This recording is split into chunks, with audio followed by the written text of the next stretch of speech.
North Korea continues to dominate the Trump administration's energies on foreign policy, and matters do not appear to be improving anytime soon. Recent events have illustrated that even as the strategic situation worsens with North Korea's steady march toward an operational nuclear strike capability against the U.S. homeland, the potential for a serious nuclear crisis lies just a few words away. Last week, the UN Security Council unanimously passed Resolution 2371 imposing a basket of new sanctions on North Korea after its two tests of the Hwasong-14 KN-20, its first missile capable of reaching the continental United States. North Korea responded by threatening retaliation thousands of times over and bluntly declaring to the United States that it should not believe its land is safe across the ocean, an obvious reference to its increasing ability to target the American homeland with an intercontinental range ballistic missile ICBM. In the 4 days since the passage of the sanctions, the United States has entered uncharted waters, culminating in a direct threat from President Donald Trump. The president's words either signified his real intent, committing the United States to taking military action against North Korea, which risks nuclear escalation, or they were mere bluster, which undermines America's efforts to reassure its East Asian allies of U.S. extended deterrence commitments. Let's start with the merely bad news. On August 8, The Washington Post reported that the Defense Intelligence Agency believes North Korea is now capable of fitting a compact nuclear warhead on some of the ballistic missiles it recently tested. The agency now estimates the upper range of North Korea's nuclear inventory to be 60 nuclear weapons, up from 40 just several months ago. While analysts have spent much of the year enthralled by North Korea's new suite of missiles, this intelligence assessment should refocus attention on the country's fissile material stockpiles, which are the chief determinant of its ability to scale its nuclear arsenal. This rapid increase in the upper estimate for the North Korean stockpile is almost certainly driven by growing intelligence confidence that North Korea has designed and is employing composite pits for its bombs. Composite pits use both plutonium-239 and highly enriched uranium-235, enabling a country that may be fissile material poor to maximize warhead production. With composite pit designs, North Korea will likely be able to field an impressive operational nuclear-armed ICBM arsenal, with enough fissile material left over for its medium and intermediate range systems. Combined with the two successful Hwasong-14 ICBM tests in July, the Defense Intelligence Agency assessment suggests North Korea is fast approaching the point of being able to deliver a nuclear warhead to the continental United States. While some skepticism persists regarding the status of the country's re-entry vehicle technology, Pyongyang is likely 1 or 2 more ICBM flight tests from perfecting this last piece of the puzzle. North Korea has also claimed that both ICBM tests were capable of carrying a large-sized heavy nuclear warhead, which may suggest a thermonuclear weapon test is around the corner. As we have written here before, this is all consistent with North Korea's long-telegraphed aim of establishing its own version of full-spectrum deterrence, a diverse nuclear arsenal capable of deterring conflict along the full spectrum of conventional and nuclear attacks. To this end, North Korea seeks short-range nuclear systems for first use against U.S. and allied military bases in the region, while the ICBM is meant to deter the United States from using nuclear weapons against it or invading its territory. That's all the bad news, and most of this was true before the latest revelations and war of words. But, as always with North Korea, there's worse news. Shortly after the revelations from the intelligence community, Trump made an off-the-cuff statement at a press briefing that North Korea best not make any more threats to the U.S. They will be met with fire and fury like the world has never seen. Leaving aside that Trump's rhetoric sounded like something out of North Korea's own state media, such rhetorical escalation is dangerous regardless of how seriously he meant the threat. Trump's threat will be poured over in North Korea, as well as in Japan and South Korea, for its intent. Was he threatening nuclear first use against North Korea, or merely a devastating conventional attack to try to prevent the country from achieving that which it already has, an ICBM potentially capable of delivering a nuclear weapon against the United States, or regime change which Secretary of State Rex Tillerson ruled out just days earlier? Given all the mixed signaling out of the administration, one can understand why the North Koreans might be preparing for all possible scenarios, at the very least, a massive conventional attack from the world's most formidable military, backed by a potent nuclear force orders of magnitude stronger than its own. Or, in the worst albeit extremely unlikely case, preemptive nuclear use against it. First, it bears stating that it's not unusual in itself for U.S. officials to threaten nuclear retaliation against North Korea. In previous administrations, officials have often threatened an effective and overwhelming U.S. military response, but only in response to North Korea's use of nuclear weapons. This point is critical because the United States has never overtly threatened first use against North Korea. Previous statements were meant to reiterate retaliatory intent, in order to reassure Seoul and Tokyo that they will be protected under Washington's nuclear umbrella. Although American nuclear doctrine has always left open the possibility of nuclear first use, it is extremely rare for officials, let alone the president, to openly threaten a hint at being the first to launch a nuclear attack. On Wednesday, Defense Secretary Jim Mattis attempted to set the record straight on the conditions for retaliation by releasing a statement noting the unquestionable commitment of the United States to defend ourselves from an attack. North Korea has long known that the condition for facing ostensible nuclear fire and fury has been that it uses nuclear weapons first. Trump's remarks on Tuesday suggested that this reality has changed. So how has Trump threatened himself into a corner? First, if Trump is serious and intends to carry out his threat, someone should explain to him the concept of first strike instability, which is particularly acute in the case of North Korea. The general notion of mutually assured destruction and the related idea of nuclear stability, that states don't use strategic nuclear weapons because it would be mutually suicidal to do so, requires a very specific set of conditions to prevail, namely that both states possess secure second strike nuclear forces. No first strike can completely disarm the adversary's nuclear forces, making retaliation certain, and that they accept those forces' vulnerability. Neither state attempts to overturn the adversary's second strike forces by explicitly targeting its arsenal. If these conditions exist, there is no incentive for a state to use nuclear weapons first in a conflict because it will assuredly suffer unacceptable damage in retaliation.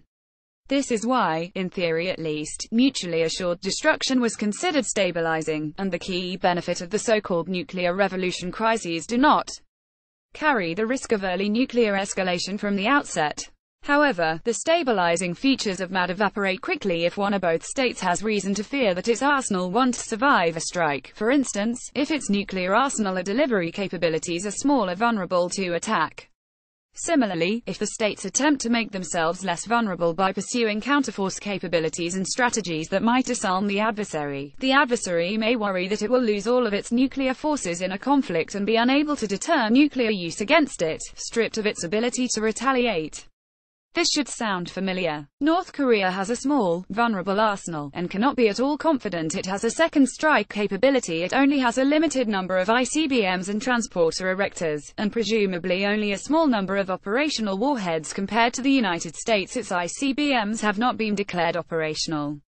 Moreover, North Korea faces a United States with an explicit counterforce doctrine against its small arsenal, meaning Washington openly intends to try to disarm North Korea of its nuclear and missile forces. On Wednesday, Mattis reminded Pyongyang that South Korea and the United States possess the most precise, rehearsed, and robust defensive and offensive capabilities on Earth, a less than subtle reference to counterforce capabilities. So, one should not expect North Korea to be particularly relaxed if it thinks the United States is coming after it and its nuclear forces. The most significant destabilizing effect is that the concern for survivability incentivizes a state with a small, vulnerable arsenal to consider preemptive use very early in a conflict, use the nuclear weapons or lose them.